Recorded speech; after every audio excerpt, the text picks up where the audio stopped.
Hey brother! Jay, if you have spent any amount of time in the Disney theory world, then you have no doubt come across the question, what book is Belle reading in Beauty and the Beast? And today, we're gonna find out.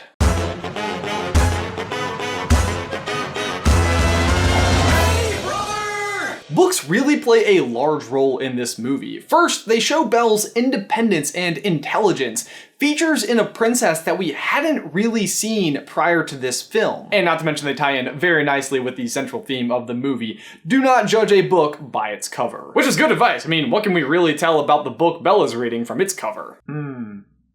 Blue? Which, quick side note, blue was actually a color specifically selected in this movie to represent good, while the color red was supposed to represent bad. Interestingly, both Gaston and Beast feature red garments and blue eyes when we first meet them. This was done very intentionally so that we weren't sure what the character's development would be. But what's really cool is that throughout the course of the movie, the Beast's clothes actually change from red to purple while he's in transition, and then all the way to blue with his final dance with Belle. That's not really important to today's video, I just thought it was super interesting. What is important, however, is in a movie with such a heavy emphasis on reading, is people wondering what Belle is reading in the beginning of the movie. And I think this question has really caught fire because people think they have it figured out. So in addition to actually seeing the book, we do get a couple of clues from Belle. Far-off places, daring sword fights, magic spells, a prince in disguise.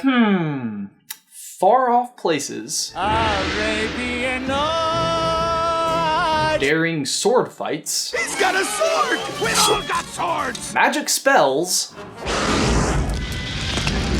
and a prince in disguise. Say hello to your precious Prince Carlin! Yeah, the story a lot of people think she is reading is none other than Aladdin. Which I will admit does fit incredibly well, especially when you consider Beauty and the Beast came out in 1991 and Aladdin came out in 1992, and the fact that it is a common Disney Easter egg to place a clue for their next movie in their current movie. You could probably also argue that Jasmine figures out who Aladdin really is in approximately chapter 3 of the movie, which is the next clue Belle has given us. But there are a few issues here. First, we get a look at one of the pages in the book that Belle is reading, and it shows a prince, a princess, and a castle. And I have to say they don't exactly look like Aladdin and Jasmine, nor does the castle look like anything from Agrabah, and the text definitely doesn't look Arabic. Although to be fair, I guess it could be a French translation, because I'm sure the market is huge for Arabic books translated into French read by English-speaking people in the 1700s. Speaking of the text on that page though, it's pretty hard to read even if you pause the movie, but it's not that hard to read if you visit Belle's cottage in Disney World. And read French,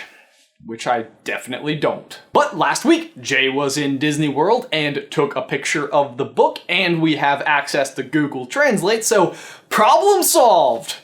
Right? Well, kind of. I was really convinced that after we translated it, it would be super obvious which book it was. I mean, after all, the other two books she reads in the movie are Jack and the Beanstalk and The Sword and the Stone, both classic books that would be pretty recognizable even with only a single page to go off of. The book she is reading, though, is absolutely not a classic and nearly impossible to find. The text on the page is actually from a book called Le Songe d'une Femme, I think. And when I say I think, I mean, I think that's how you pronounce it. It's definitely from that book. Let me just say that this book is hard to find, but we did manage to track it down online.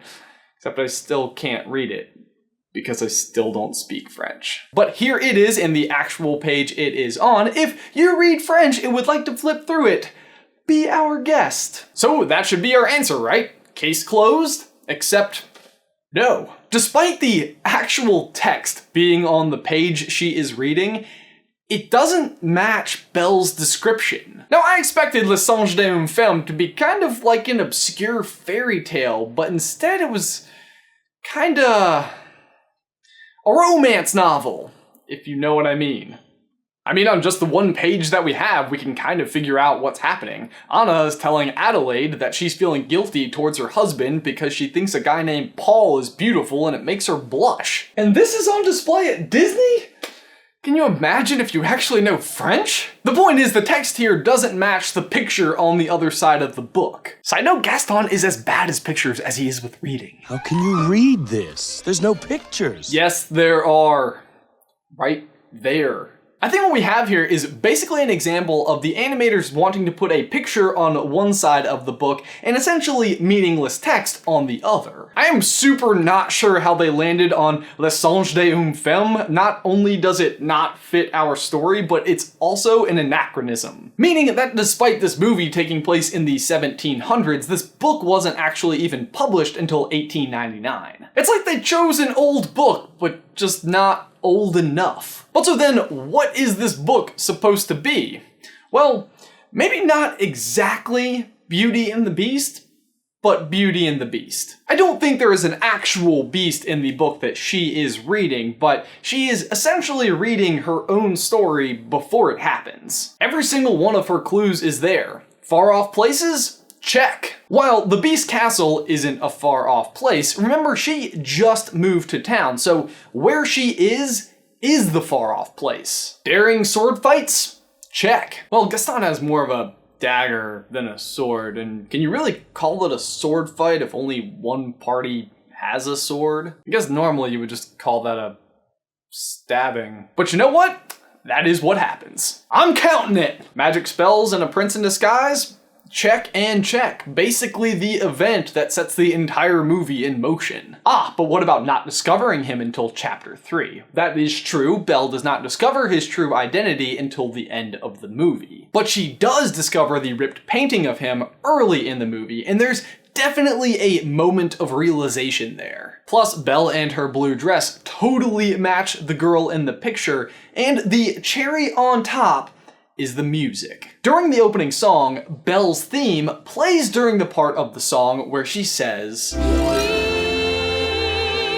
where she meets Prince Charming. This matches exactly the music later on when Belle is playing with Beast in the snow and says, New and a bit alarming. because the book that she described earlier is exactly what's happening to her. So if you think about it, she's singing the same song just from a different perspective.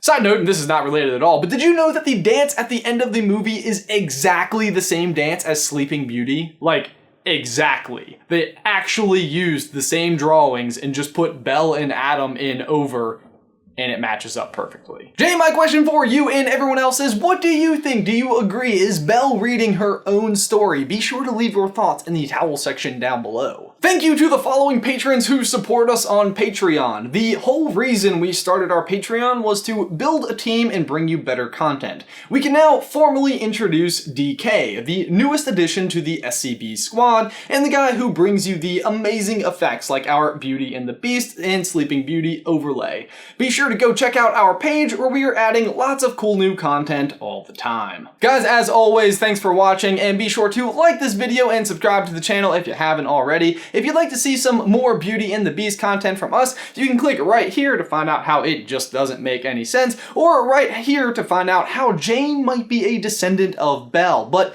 Jay, that is everything that I've got for you today, man. I will see you on Tuesday.